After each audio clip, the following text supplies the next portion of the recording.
इस कहानी की शुरुआत डोरी के बचपन से होती है, जिसमें उसके माता पिता उसे सिखा रहे होते हैं कि उसे भूलने की बीमारी है जो उसे याद रखनी है। डोरी उस बात को याद रखने की पूरी कोशिश करती है और उस बात को याद रखती है। एक दिन डोरी अपने माता पिता से दूर हो जाती है और समुद्र में खो जाती है। वो उन्हें ढूंढने के लिए पूरी कोशिश करती है पर उन्हें ढूंढ नहीं पाती और ऐसे ढूंढते ढूंढते वह बड़ी हो जाती है। अपनी फैमिली को ढूंढते ढूंढते उसे एक दिन मर्लिन मिलता है जो अपने बेटे नीमो को ढूंढ रहा था। जहाँ डोरी और मर्लिन पहली बार मिले थे उसके 1 साल बाद डोरी और मर्लिन नीमो को उसके स्कूल छोड़ने जा रहे होते हैं, जहाँ डोरी भी उनके साथ चली जाती है। वहाँ एक बड़ी सी मछली छोटी मछलियों को घर वापसी का मतलब बता रही होती है। तभी डोरी को भी उसके घर की कुछ यादें याद आने लगती है। वहाँ से एक बहुत बड़ा मछलियों का झुंड निकलता है। झुंड में डोरी खो जाती है और बेहोश हो जाती है। जब उसे होश आता है तब उसे अपने घर का पता नवरत्न बीच कैलिफोर्निया याद आ जाता है, जहाँ पर डोरी बचपन में रहती थी, जहाँ पर उसके माता पिता रहते थे। घर का पता याद आने के बाद डोरी उनको ढूंढने के लिए मर्लिन और नीमो से कहती है। मर्लिन उसे समझाने की कोशिश करता है कि कैलिफोर्निया बहुत दूर है, हम उन्हें नहीं ढूंढ सकते, हम दोबारा खो जाएंगे। लेकिन डोरी नहीं समझती और मर्लिन से कहती है कि मुझे अपनी फैमिली की याद आ रही है और मुझे उनके पास जाना है, प्लीज मेरी हेल्प करो, मैं उन्हें अकेले नहीं ढूंढ सकती। ये बात सुनकर नीमो भी मर्लिन को डोरी की फैमिली ढूंढने को कहता है और मर्लिन मान जाता है। उसके बाद वो तीनों डोरी के फैमिली को ढूंढने के लिए निकल जाते हैं। वो लोग एक कछुए के झुंड के साथ निकलते हैं जो नवरत्न बीच कैलिफोर्निया जा रहा था। उसके बाद वो लोग एक जगह पहुंचते हैं जो डोरी को याद थी। डोरी उस जगह को देखकर बहुत खुश होती है और जोर जोर से मम्मी पापा चिल्लाने लगती है। तभी वहाँ पड़े कुछ केकड़े उसको शांत रहने के लिए कहते हैं, पर डोरी चिल्लाती रहती है। और फिर अचानक से एक बड़ा सा ऑक्टोपस निकल कर आता है और उन तीनों पर हमला कर देता है। वो लोग भागने लगते हैं और वो ऑक्टोपस नीमो को पकड़ लेता है और उसे खाने की कोशिश करता है, लेकिन डोरी उन्हें बचा लेती है और वहाँ से भाग निकलती है। और भागते भागते अचानक से उसे अपने मम्मी पापा का नाम याद आता है, जिनका नाम जेनी और चार्ली होता है। नीमो को चोट लग जाती है, इस कारण मर्लिन गुस्सा हो जाता है और गुस्से में डोरी को डांट लगाता है। डोरी उसकी बात सुनकर वहाँ से चली जाती है और नीमो के लिए दूसरी मछलियों से मदद मांगती है। तभी वो ऊपर की तरफ जाती है जहाँ उसे मछलियों के अस्पताल वाले लोग पकड़ लेते हैं और अस्पताल ले जाते हैं। डोरी को अस्पताल वाले एक छोटे से टैंक में डालकर बाकी मछलियों के साथ रख देते हैं। डोरी को अस्पताल वाले एक टैग लगा देते हैं। डोरी को वहाँ पर एक हैंक नाम का ऑक्टोपस मिलता है जो उसे अस्पताल की कुछ जानकारी देता है और उसके टैग के बारे में भी बताता है। वो उसे कहता है कि जो टैग तुम्हारे ऊपर लगा है उसका मतलब है कि तुम्हें हमेशा के लिए एक्वेरियम में भेज दिया जाएगा। हैंक उससे कहता है कि अगर वो टैग तुम मुझे दे दो तो मैं तुम्हारी मदद करूंगा तुम्हारी फैमिली ढूंढने में। डोरी उसे बताती है कि उसे भूलने की बीमारी है। ये सब सुनने के बाद हैंक उसे एक जार में डालकर वहाँ से ले जाता है। वहीं दूसरी ओर नीमो और मर्लिन डोरी को ढूंढ रहे होते हैं और उसे ढूंढते ढूंढते समुद्री सील के पास पहुँचते हैं और उनसे मदद मांगते हैं। वो उसे डोरी के गायब होने की सारी बात बताते हैं। सील पूरी बात सुनने के बाद उनसे कहते हैं कि वो लोग उसे हॉस्पिटल ले गए होंगे, वो अस्पताल वहाँ ऊपर है। मर्लिन उनसे पूछता है कि हम वहाँ कैसे पहुँचेंगे, क्या तुम हमारी मदद करोगे। वो सील कहते हैं ठीक है, हम तुम्हें बता देंगे। हैंक और डोरी वहाँ से निकलने लगते हैं और हैंक डोरी को एक मैप दिखाता है। उस मैप में डोरी अपने घर को ढूंढने की कोशिश करती है, जहाँ उसे एक सीपी दिखाई देती है, जिसे देखकर डोरी को अपने बचपन में सीपियों को इकट्ठा करने की याद आती है, जिसमें उसके माता पिता ने कहा था कि सीपियों का पीछा करने से तुम अपने घर तक पहुँच जाओगी। और फिर वो हैंक को उस सीपी के पीछे जाने को बोलती है। हैंक डोरी को लेकर एक स्टोर रूम में छिप जाता है, जहाँ से एक इंसान कुछ मरी हुई मछलियाँ लेकर जा रहा होता है। तभी डोरी भी उस पानी में कूद जाती है। वो इंसान डोरी को तालाब में फेंक देती है, जहाँ उसे उसके बचपन की दोस्त डेस्टिनी मिलती है। वो दोनों एक दूसरे को देखकर बहुत खुश होती है। डेस्टिनी को थोड़ा कम दिखता है। डोरी डेस्टिनी को अपनी सारी बात बताती है और डेस्टिनी उसे अपने दोस्त से मिलवाती है, जिसका नाम बेली है, जो दूर की आवाजें सुनकर रास्ता बता सकता है। डोरी कहती है कि मुझे अपने मम्मी पापा का नाम याद आ गया, मुझे उनसे मिलना है, क्या तुम मेरी मदद करोगी। उसके बाद हैंक वहाँ पर आ जाता है और वो डोरी से कहता है कि अब मुझे वो टैग दे दो, मैंने तुम्हारा काम पूरा कर दिया। तभी डोरी हैंक से कहती है कि मुझे पता चल गया कि मेरे मम्मी पापा खुले समुद्र में हैं। तभी डेस्टिनी डोरी से कहती है कि वहाँ जाने का सिर्फ एक ही रास्ता है और वहाँ हम पाइप से ही जा सकते हैं। डोरी कहती है कि वो वहाँ अकेली नहीं जा सकती, इसीलिए वो हैंक को वहाँ साथ चलने को कहती है, लेकिन हैंक मना कर देता है क्योंकि वो बहुत मोटा होता है और वो कहता है कि उस पतले से पाइप में नहीं जा पाएगा, इसीलिए तुम्हें अकेले जाना होगा। डोरी ये बात सुनकर घबरा जाती है और कहती है कि वो अकेले नहीं जा पाएगी। तभी उसे बचपन की एक बात याद आ जाती है जिसमें उसके पिता ने उससे कहा था जहाँ चाह वहाँ रहा, और वो उन्हें खुले समुद्र में ढूंढने निकल जाती है। तभी डेस्टिनी एक बिल्डिंग की तरफ इशारा करते हुए बताती है कि खुला समुद्र वहाँ है। वहीं दूसरी ओर मर्लिन और नीमो उन सील से मदद मांग रहे होते हैं। तभी वो सील एक पक्षियों के झुंड को वहाँ बुलाते हैं और कहते हैं कि पक्षी जिसका नाम बेकी होता है वो आपको आपके दोस्त तक ले जाएगा।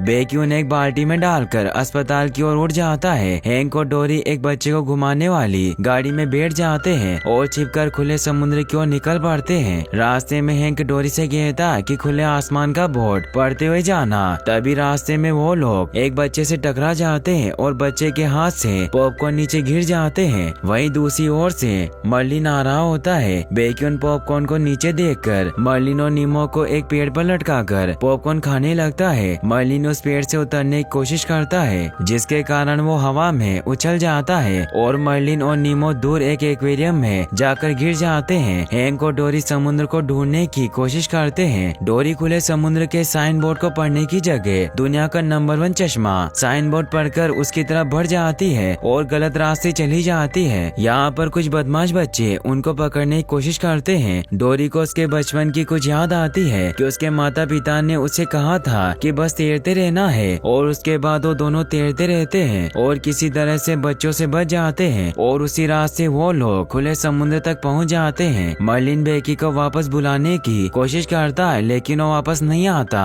और थोड़ी देर बाद मर्लिन और नीमो किसी तरह वहाँ से निकलकर एक तालाब में आ जाते हैं। वहीं दूसरी ओर हैंक और डोरी खुले समुद्र तक पहुँच जाते हैं। हैंक डोरी को खुले समुद्र वाले एक्वेरियम में डाल देता है और डोरी उसे अपना टेक दे देती है। उसके बाद डोरी हर मछली से अपने मम्मी पापा के बारे में पूछने लगती है लेकिन कोई भी उन्हें नहीं जानता। तभी उसे वहाँ पर एक सीपी दिखाई देती है जिससे उसे लगता है कि उसका पीछा करने से वो घर तक पहुँच जाएगी। वो सीपी का पीछा करने लगती है और एक जगह पहुँच जाती है और वहाँ जाकर मम्मी पापा को आवाज लगाने लगती है पर वहाँ कोई नहीं होता। तभी वहाँ पर उसे 2 केकड़े मिलते हैं। वो उसे बताते हैं कि तुम्हारे मम्मी पापा को अस्पताल ले गए एक्वेरियम में ले जाने के लिए। वो केकड़े उसे कहते हैं कि अस्पताल जाने का आसान तरीका है उस पाइप से होकर जाना। डोरी पहले घबरा जाती है और फिर उनसे वहाँ जाने का रास्ता पूछती है और पाइप में चली जाती है। डोरी अंदर जाकर वहाँ का रास्ता भूल जाती है। फिर वहाँ से डेस्टिनी को आवाज लगाती है और डेस्टिनी उसकी आवाज सुन लेती है। डेस्टिनी बेली को डोरी को अस्पताल का पता बताने को कहती है। बेली डोरी को अस्पताल का रास्ता बताने लगता है। डोरी को रास्ते में मर्लिन और नीमो मिलते हैं और रास्ते में डोरी मर्लिन और नीमो को बताती है कि उसके मम्मी पापा कहाँ है। वो लोग पाइप के रास्ते होते हुए एक पानी के जार में गिर जाते हैं जहाँ पर बहुत सारी मछलियाँ अलग अलग जार में रखी हुई थी जिन्हें ट्रक में भरकर एक्वेरियम लेकर जा रहा होता है। तभी डोरी को एक जार में उसके जैसी दिखने वाली मछलियाँ दिखाई देती है और वो जार तक जाने की कोशिश करती है। उस जार तक पहुँचने के बीच में वो लोग किसी और जार में गिर जाते हैं जहाँ से उन्हें हैंक निकाल लेता है और उस जार तक पहुँचा देता है जहाँ डोरी अपने मम्मी पापा को ढूंढने की कोशिश करती है लेकिन वहाँ की मछलियाँ उसे बताती है कि उनकी तो बहुत पहले ही डेथ हो गई। वो तुम्हें यहाँ ढूंढने आए थे, तुम उन्हें नहीं मिली और अस्पताल वालों ने उन्हें एक्वेरियम भेज दिया।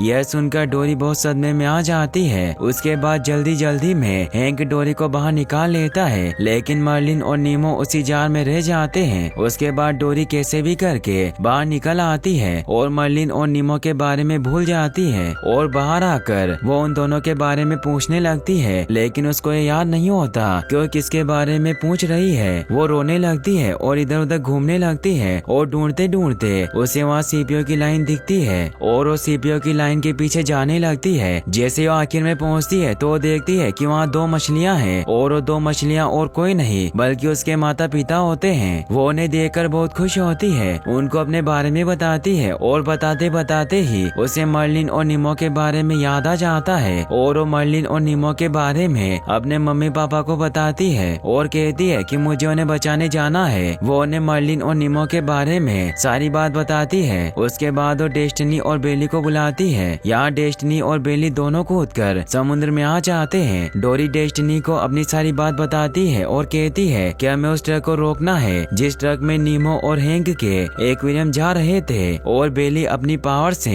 उनका पीछा करता है और वो लोग ट्रक के पीछे जाने लगते हैं। बेली कहता है कि उन्हें रोकने के लिए हमें ट्रैफिक जाम करना होगा और उन्हें रास्ते में कुछ छोटे और सुंदर जानवर मिलते हैं जिनका इस्तेमाल करके डोरी उस ट्रक में पहुंच जाती है। तभी मर्लिन बेकी को आवाज लगाता है। बेकी वहां जाता है, मर्लिन और नीमो को उसी बाल्टी में बिठाकर वापस समुद्र में ले आता है, लेकिन डोरी वही ट्रक में रह जाती है। बेकी वापस डोरी को लेने आता है। हैंक डोरी से कहता है कि अब तुम्हारे जाने का समय हो गया, तो डोरी उसे कहती है कि नहीं, तुम भी मेरे साथ चलोगे। हैंक उसे मना करता है लेकिन वो नहीं मानती। उसके बाद वो दोनों वहाँ से भागने की कोशिश करते हैं और दरवाजा बंद हो जाता है। उसके बाद हैंक उससे कहता है कि अब हम यहाँ से नहीं निकल सकते। तभी डोरी को ट्रक के ऊपर इमरजेंसी गेट नजर आता है और उससे बाहर निकल जाते हैं और ड्राइवर की सीट पर पहुँच जाते हैं। गाड़ी का ड्राइवर बाहर निकल जाता है। हैंक गाड़ी चलाने लगता है, डोरी इंस्ट्रक्शन देने लगती है और वो लोग वापस समुद्र की ओर जाने लगते हैं। सामने से पुलिस वाले उन्हें पकड़ने के लिए आ रहे होते हैं, लेकिन वो लोग ट्रक को लेकर समुद्र में कूद जाते हैं और वो लोग फिर खुशी खुशी अपने घर वापस लौट जाते हैं और खुशी खुशी रहने लगते हैं। और गाइस, आपको ये वीडियो कैसी लगी मुझे कमेंट बॉक्स में जरूर बताएं। और अगर आप ऐसी और वीडियोस देखना चाहते हैं तो एंड स्क्रीन पर क्लिक करके आप इस वीडियो को भी वॉच कर सकते हैं। साथ ही वीडियो को लाइक और चैनल को सब्सक्राइब करने के लिए आपका तहे दिल से शुक्रिया। Thanks for watching.